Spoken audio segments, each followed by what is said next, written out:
반갑습니다. 네이스 강사 박진학입니다. 여러분들은 다이빙을 배우면서 많은 두려움과 걱정을 가지고 있는 분들이 많은 거로 알고 있는데요. 이번 시간에는 그 대표적인 잠수병의 하나인 감압병에 대해서 설명하려고 합니다.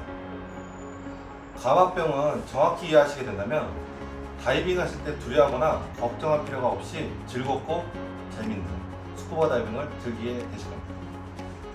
첫 번째, 감압병이란 무엇이냐? 감압병은 다른 말로 케이스병 또는 벤지라고도 하는데요.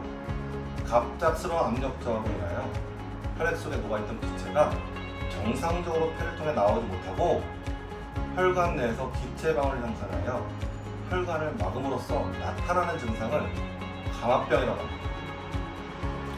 현재 우리가 숨쉬고 생활하는 공간에 산소는 약 21%, 질소는 약 79%가 되어 있다고 설명해 드렸는데요.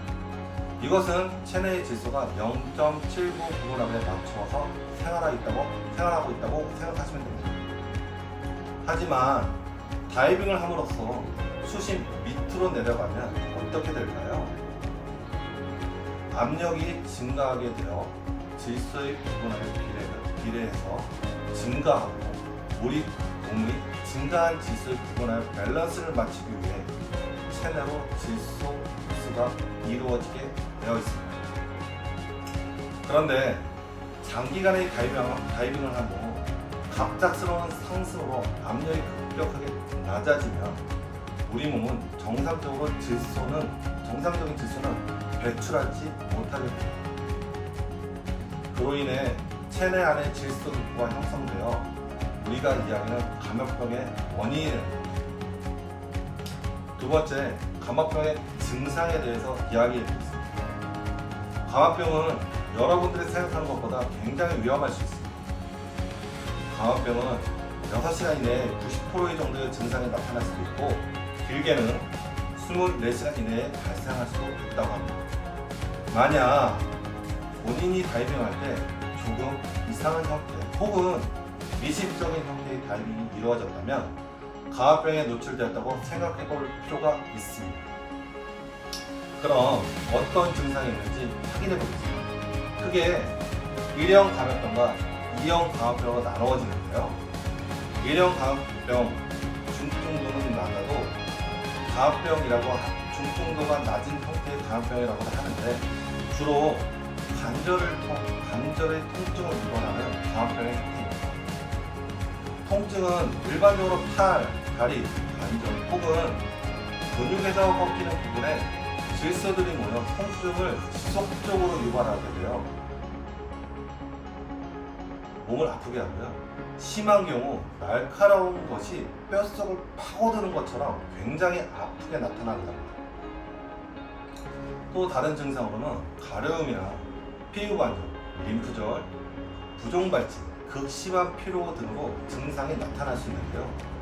2형 감압보다는 다소 위험하진 않지만 감압병이기 때문에 주의를 기울이셔야 합니다.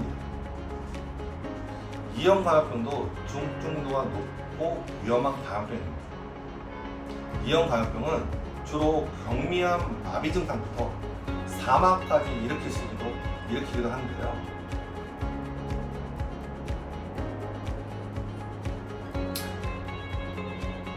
2형 감압병의 척추 관련 증상이 나타나며 주로 팔, 다리 혹은 신체 부의 마비 증상이 나타날 수 있으며 때로는 가벼운 저림 증상이 나타날 수 있으나 지속적으로 심해지게 되면 영구적인 마비 증상을 나타나게 됩니다. 다른 증상으로는 뇌, 귀, 폐 쪽에 관련된 증상이 나타나는데요. 뇌는 두통, 온도, 언어 같은 경우에는 구사하기 힘들어지고요. 시각에 이상이 나타나는 증상으로 나타나게 됩니다. 귀는 몸이 균형 감각을 인지하는 기관이기 때문에 감압병이 오래되면 현기증, 기울임, 청력 상실까지 이루어집니다. 폐는 기침이나 흉통을 유발하고 호흡곤란을 발생하게 됩니다. 감압병이 계속 누적되며 나타나는 것들인데요. 이것을 이압성 골괴사라고 하는 증상이 있습니다. 위압성 골격에서는 짧은 시간 다이빙할 때는 신경 쓰지 않으셔도 되지만 직업적으로 잠수하는 직업을 가진 경우 질소의 기포가 계속 누적돼요. 어깨나 고관절 뼈 조직에 괴사하는 경우가 간혹 드물게 일어난다고 합니다. 세 번째로는 치료 방법에 대해서 이야기해 보겠습니다. 감압병이 생겼을 때 치료는 어떻게 이루어지느냐? 주로 고압 챔버라고 하는 고압 산소 치료 시설을 이동하여 감압병을 치료하게 되는데요.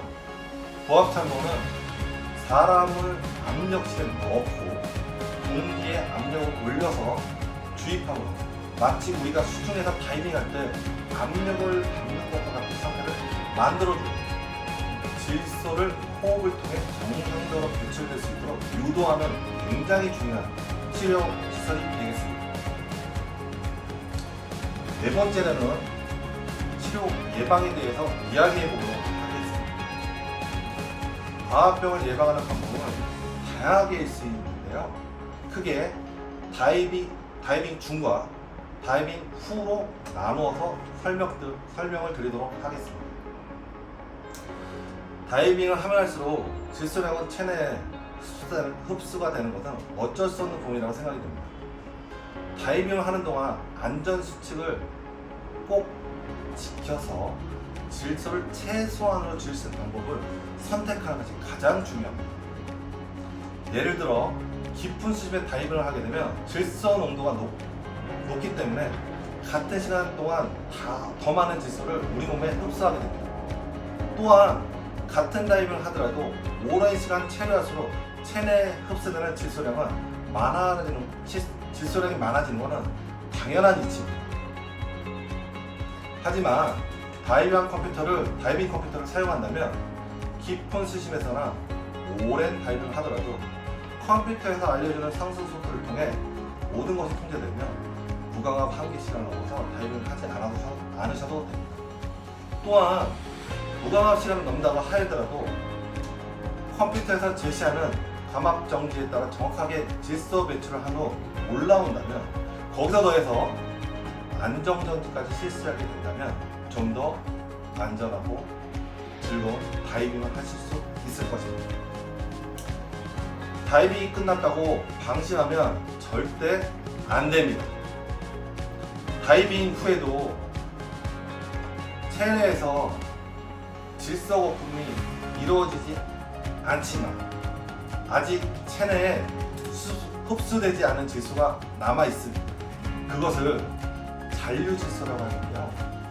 그 잔류질소가 완벽하게 배출될 때까지는 아직 완벽한 감압이 끝나지 않은 상태라고 생각하시면 됩니다.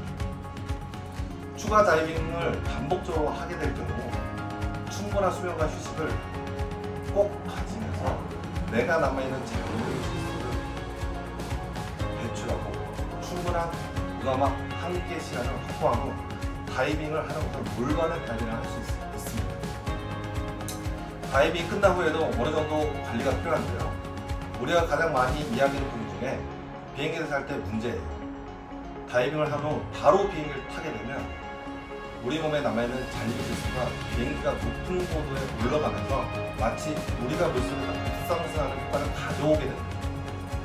그로 인해 몸 안에 불완전하게 흡수되어 있던 질소 기포가 커지면서 세전증이라고 하는 감압병의 또 다른 이름이 병이 나타납니다. 이와 유사한 것들로는 높은 곳을 등산하거나 높은 곳을 이동하거나 이런 것을 자제하는 것이 좋을 것 같습니다. 베어스 때 여러분 잊지 마십시오. 다이빙 중 너무 과도한 질소를 흡수하지 않게 너무 빠른 상승으로 영향을 받지 않게 다이빙을 하신다면 안전한 다이빙을 하시게 될 수 있을 것입니다.